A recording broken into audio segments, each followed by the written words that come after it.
처서가 지나니 확실히 더위가 누그러지고 있습니다. 하늘이 높아지고 쾌청해지는 요즘 가을이 확실히 느껴지는 시기인 것 같습니다.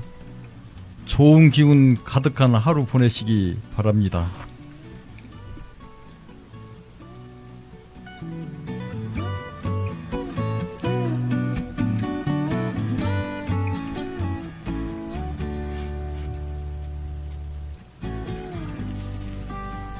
안녕하세요. 지난 라디오 진행자 전종일입니다.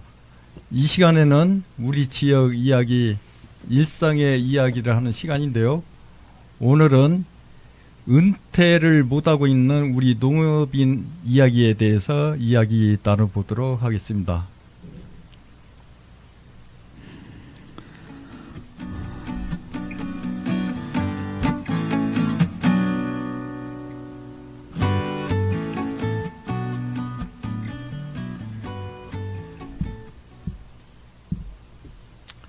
지난 마을 라디오 오늘 함께 이야기 나눠주실 분들 자리 함께 해주셨습니다.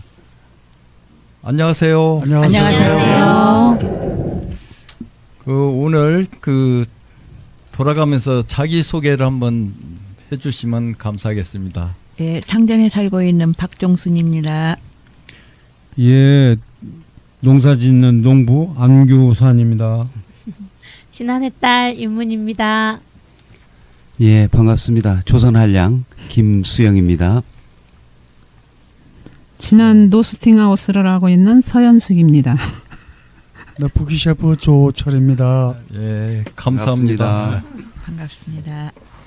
오늘 함께 이야기를 할 주제는 은퇴를 못하고 있는 우리 농업인 이야기인데요.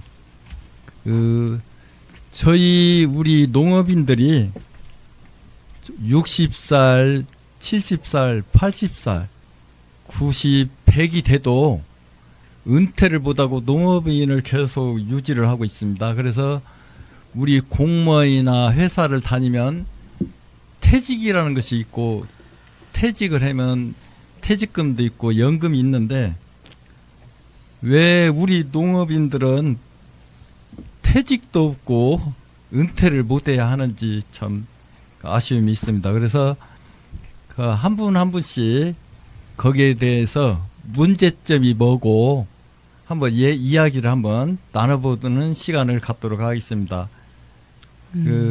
박종숙님 한번 이야기 한번 해주시죠.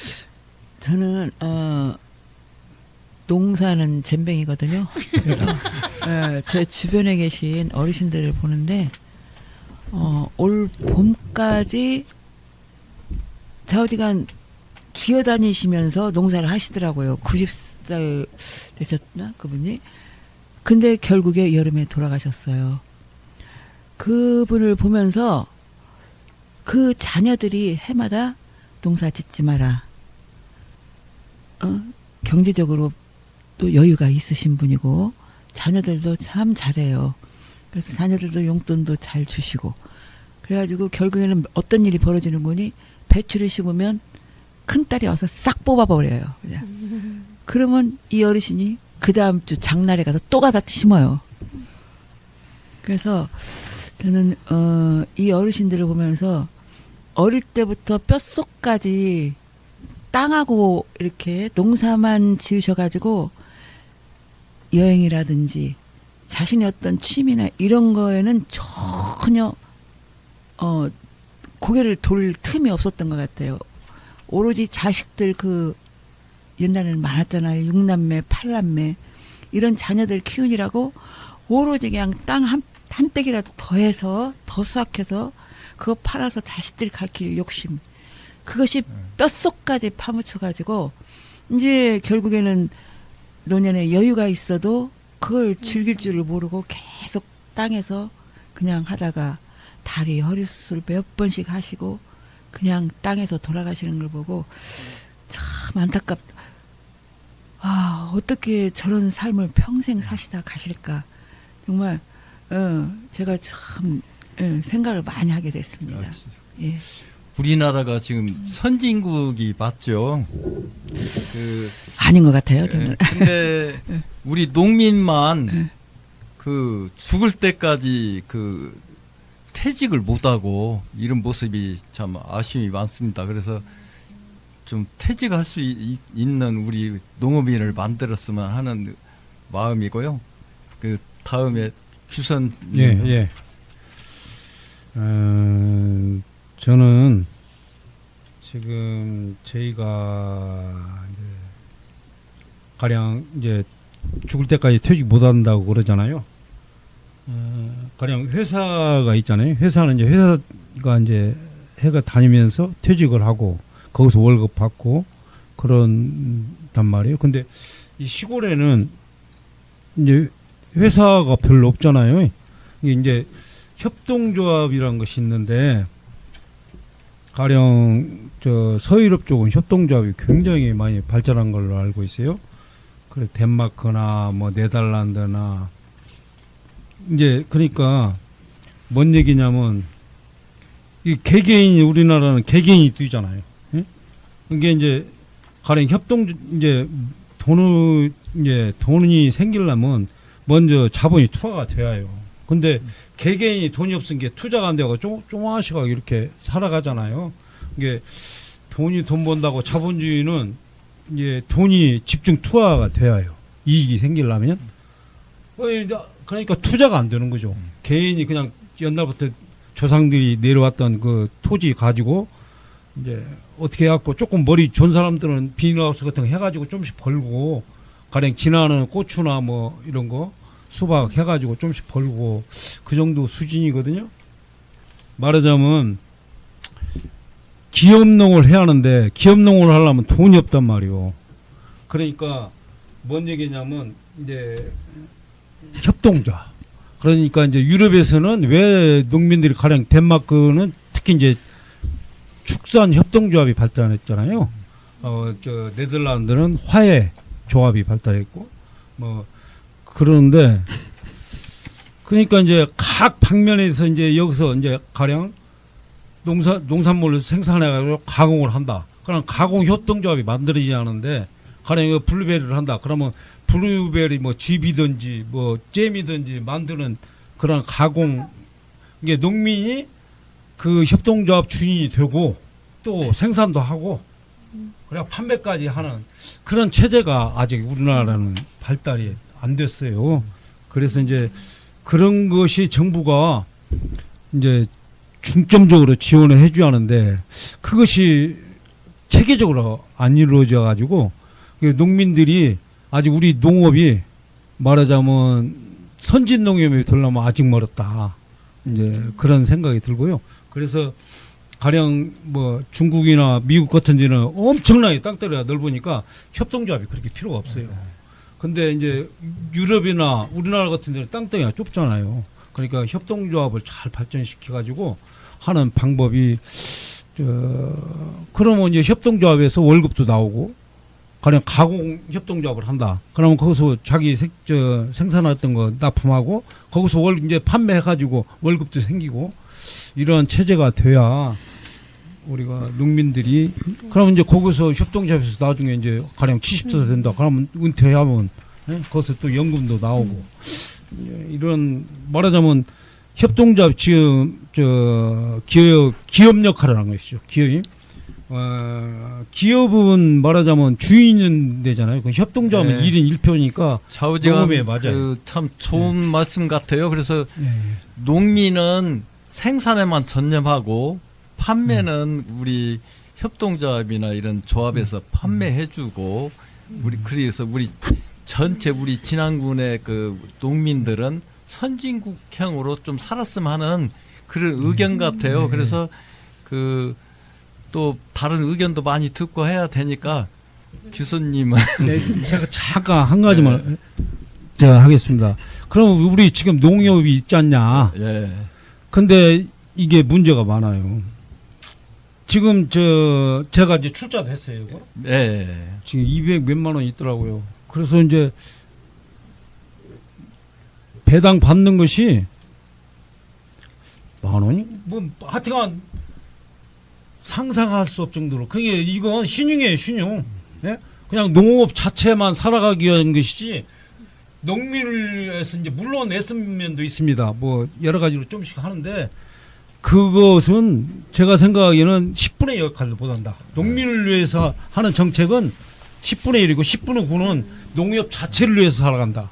예, 이렇게 판단이 되고 있어요. 예, 그렇게 된 지 이미 오래입니다. 예, 좌우지간 예, 예. 협동조합이라고 하는 곳이 관리 감독과 이사, 감사도 있어요. 근데 제가 이렇게 경험한 바로는 그 관리 감독이 잘 안 돼가지고 그 협동조합들이 농민을 위해서 일하기보다는 자기들 직원들을 위해서 예, 하는 농민들의 예. 고혈을 짜서 예. 성장하는 게 예. 오늘날의 현실인 것 같습니다. 아무튼 다음 기회로 또 토론을 넘기도록 하겠습니다. 예. 네, 그 말씀과 그 연계해서 저희도 이제 그 어머니가 엄마께서 지금 이제 농사를 대부분은 놓으시고 이제 이렇게 텃밭이라도 건강을 위해서 하고 계신데 일단 기본적으로 어르신들이 노는 땅을 잘 못 보세요. 맞아. 그래서 이제 어떻게든 조금이라도 해보시겠다고 이제 다 이제 정말 종순 선생님 말씀하신 것처럼 이렇게 그 농사를 자제하게 하는데도 불구하고 이제 어떻게든 하고 싶어 하셔서 제가 이제 그 농자재 그 농업에 필요한 농사에 필요한 그 자재들을 이렇게 이렇게 구매해서 필요하다고 말씀하시면 이렇게 사다 드릴게 심부름을 해드리거든요. 근데 너무 비싼 거예요. 그리고 특히나 작은 규모의 농사를 하려고 해도 그 물품들은 다 이렇게 한 팩씩 이렇게 있는 경우가 많아서 제가 그런 걸 보면서 이게 소농들 특히나 작은 규모의 농사를 하시는 분들도 그 농사를 지어서 뭔가 어쨌든 이렇게 최소한의 소득이 이루어져야 되는데 이렇게 많은 농자재 비용이 높으면 이거 그러면은 남는 게 뭐가 있을까 이런 생각이 정말 들더라고요. 그래서 이제 저는 지금 저희 엄마는 이제 아주 작은 규모를 하시지만 특히 이제 이렇게 진안에서 특히 소농들에게 여기가 이렇게 막 평야가 많은 지역이 아니니까 특히 소농들을 위한 어떤 정책들이 좀 필요하고 그리고 특히 이제 농자재나 이런 거에 대해서는 우리가 왜 공산품들도 보조되듯이 특히나 농자재 가격들은 조금 어떤 형태로든 보조가 되면 어떨까? 왜냐하면 어떤 농사든 최소한의 재료와 최소한의 약이나 뭐 이런 것들이 필요한데 정말 비싸더라고요. 그래서 깜짝 놀란 게 있습니다. 네. 또 수영님 말씀 한번 해주시죠. 예, 그 말씀하신 대로 정말 그 은퇴하지 못하는 멀리 갈 것 없이 저는 제 부모님을 보면서 느끼고 있는데요. 저는 이제 뭐 이미 퇴직을 한 상태에서 또 한 번 다시 이제 또 직장을 잡아서 또 만 65세까지 이렇게 정년이 이제 보장되고 그때까지 하면 또 퇴직을 하는 이런 게 있는데 저희 부모님을 보면은 영원히 퇴직 못 하실 것 같아요, 은퇴는. 예. 그런데 그래서 전에는 이제 제가 그 농사를 좀 덜 지으시든지 안 하시면 좀 어떻겠느냐. 왜냐하면은 지금은 이제 뭐 크게 돈 들어갈 일 없고 손주들 뭐 용돈이나 좀 주면서 이런 정도인데 그래서 제가 땅도 하나 뺏어봤어요. 내 앞으로 돌려놓고 다 뺏은 건 아니지만 하지 마시라고. 그런데 지금 돌이켜 생각하면 잘못됐다 싶어요. 저는. 왜냐하면 그냥 하게 내버려 두고 그걸로 해서 그냥 즐거움도 삼으시고 소일거리도 하시고 내가 평생 해온 건데 난 이것밖에 할 수가 없는데 그걸 말린다는 게 오히려 제가 이제 동네 어떤 어르신 한 분도 봤어요. 걸어 다니실 때는 머리가 땅에 닿을 정도로 허리가 구부러져가지고 이렇게 다니시는데 경운기에만 올라 앉으면 아주 베테랑이셔. 오우 막 기가 막히신 거야. 어유 저렇게 될 수가 있는 게 자기가 해왔던 거 그냥 꾸준히 하시면서 그렇게 하시는 게 좋은데 내려놓으려면 은퇴하려면 본인이 내려놓는 수밖에 없다. 근데 가장 안타까운 거는 그것을 자기 자신이 원해서 자기가 하고 싶어서 하는 거는 정말 괜찮아요. 그런데 그 옆에 어떤 아주머니 분이 열심히 그 요양사 일을 하시더라고요. 먹고 살만해요. 연금도 빵빵하니 나와요. 집도 그 현금 가진 것도 있고 자산도 꽤 돼. 죽으라고 일을 하시는 거야. 뭐하러 이렇게 일을 하십니까? 충격적인 일이 있었어요. 손주들 학원비 보내주고 용돈 주려고 그렇게 자기 몸이 부서져라 일을 한대요. 막 목욕도 시키고 막 이런 걸. 너무너무 저는 충격이었어요. 정말 바보 중에 천하의 상 바보로구나. 지금 우리 부모들의 모습이라고 하는 그 자화상이라고 할 수 있는 그런 모습인데 저는 제 개인적으로 다짐을 합니다. 어렸을 때부터 자식한테도 교육을 시켰고 너는 너고 나는 나다. 똑같지 않냐. 아버지 할아버지하고 나하고처럼 따로 살고 있지 않냐. 너도 똑같은 나중에 나이 들면 네가 알아서 독립적으로 살 것이고 나도 너한테 원하는 거 없이 내가 알아서 살 것이니까 각자 이렇게 살아야 되는 게 그 우리의 미래의 모습이다. 어렸을 때부터 얘기했더니 절대 지금 뭐 나한테 뭐 이런 얘기 한 번도 도움 이런 하지도 않고 나도 아들한테 도움 받지도 않고 그래서 제 생각과는 너무 다른 모습들을 거기서 보면서 또 농사 짓는 것도 아까 어머니들 왜 농사 지세요? 자기 다 먹지도 못해요. 자식도 주려고 김장해서 자식도 주려고 저는 정말 물론 그게 자식 사랑이고 내리 사랑이라고 하지만 그걸 내려놓을 줄 아는 사람이 저는 현명한 사람이 아닐까. 스스로 내려놓지 않으면 은퇴란 없다. 아유, 못 그런 내려놔요. 생각이 죽어야 내려놔요. 좌우지간 우리 농민들은 죽을 때까지 은퇴 못하는 그 맞아요. 기분이 듭니다. 아무튼 감사드리고 다음으로 또 말씀을 근데요, 이제 이 얘기를 듣도록 쭉 듣는데 이제 우리 집에는 나는 농사를 전혀 안 지어봐서 다 몰라요. 그런데 우리 집에는 할머니 고객들이에요. 거우가 다. 그러면 와서 얘기하는데 보면요. 농사를 어떤 아들이 와서 아까 말씀하신 대로 싹 팔아버렸대요. 집 앞에 밭까지. 화병이 났어요. 할머니가. 그 밭에서 이렇게 크는 걸 보면 그 밭만이라도 하나만 남겨주지. 싹 팔아버렸다고. 왜 그러냐면 그것이 꼭 자식을 위해서가 아니라 나를 위해서. 그게 맞습니다. 나가서 이렇게 우리 시어머니가 하는 말 있어요. 이렇게 심어놓고 씨앗을 심어놓고 이만쓰게 올라오면 예뻐. 그놈 크는 걸 보면 그렇게 사랑스럽대요. 이쁘고 맞아요. 얼마나 이쁜데 얼마나 키워보면 이쁜데. 느낍니다. 예. 그리고 메밀꽃 같은 꽃이 피면 얼마나 이쁜데 그 소리를 해요. 그러니까 평생 직장이 그게 할머니들이 못 놓는 거예요. 꼭 돈을 보다도 떠나서 우리 어머니도 보면 새벽부터 그 밭 하나 파가지고 이렇게 거기다 벨글 다 심어요. 그래갖고 우리 형님 식당을 한 게 다 갖다 주고 또 그리고 그 시장에 할머니들이 뭐 팔러 오잖아요. 그래서 내가 돈도 많대요. 뭐 아들이 의사고 변호사고 근데도 그 와서 팔아요. 그래서 왜 그냐고 그랬더니 돈이 문제가 아니고 집이 있으면 방거칭이 갖고 내가 이제 이게 죽어 있는 것 같은 느낌이 든대요. 그런 게 나와서 하루 장날마다 벌으면 돈을 몇십만 원 벌고 또 너물 같은 거 캐서 팔고 그러면은 너물 팔고 그런 거 새물팍 이렇게 캐다 팔으면 돈 얼마 버는 것 같아요? 얼마 안 벌 것 같아요. 20만 원도 벌고 거기가 10만 원 돈을 벌어요. 15만 원. 그러니까 돈이 가지고 손지들이 오면요. 돈을 용돈을 주잖아요. 그러면 할머니들 냄새 난다고 그러잖아요. 좋다고 한대요. 와서 막 할머니 어깨 주물러주고 그 돈 받는 재미로 애기들도 그게 할머니들도 또 주는 재미. 맞아요. 그게 평생 직장이라고 해도 그게 나쁜 것만은 아니에요. 나이가 많이 먹어도. 아무튼 좋은 말씀 듣고 이렇게 하다 보니까 시간이 많이 또 가고 있어요. 그래서 또 이제 다음 또 이야기도 들어봐야 되고 해서 좀 정리하고 이렇게 하도록 또 넘기도록 하겠습니다. 저는 이제 몇 가지로 좀 정리를 해봤는데요.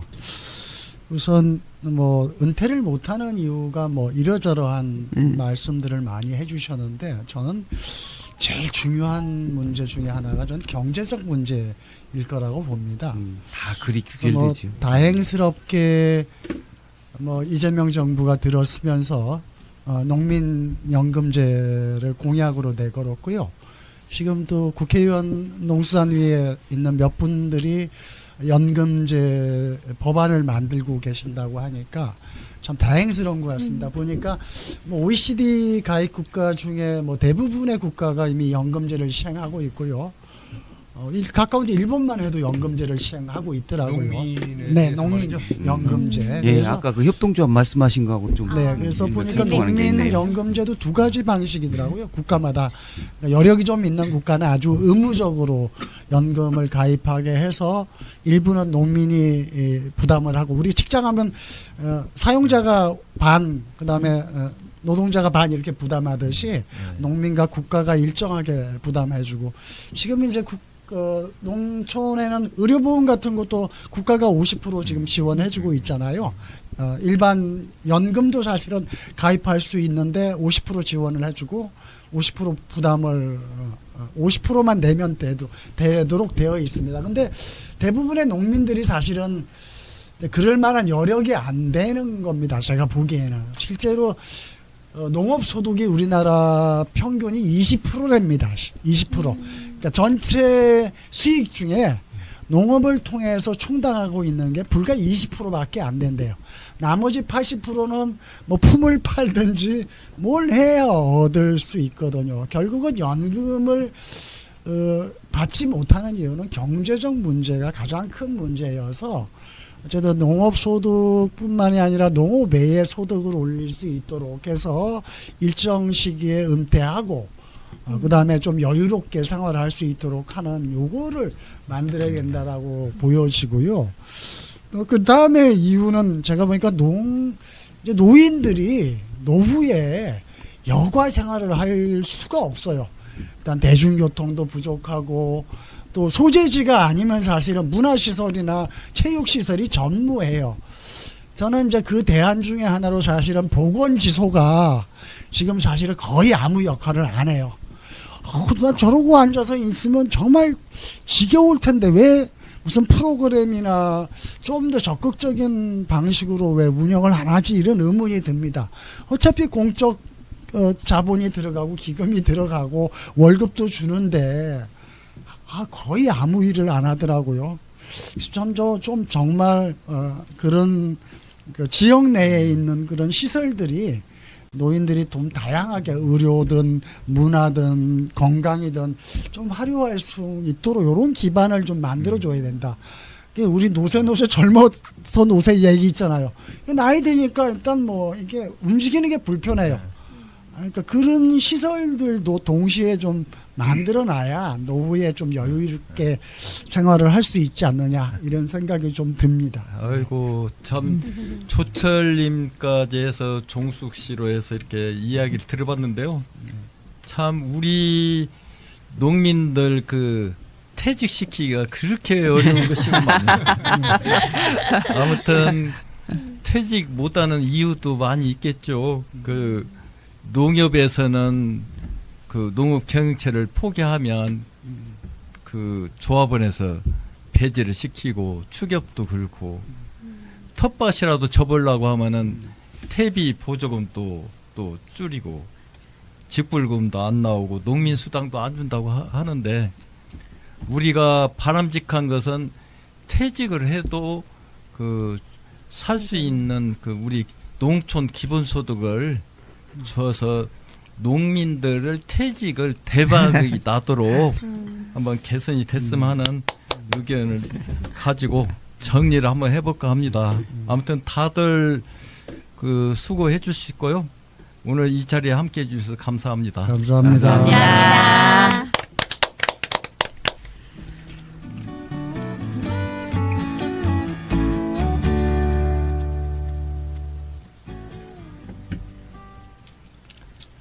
오늘은 은퇴 못하고 있는 농업인 이야기에 대해서 이야기했습니다.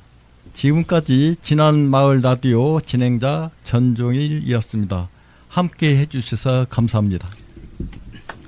감사합니다.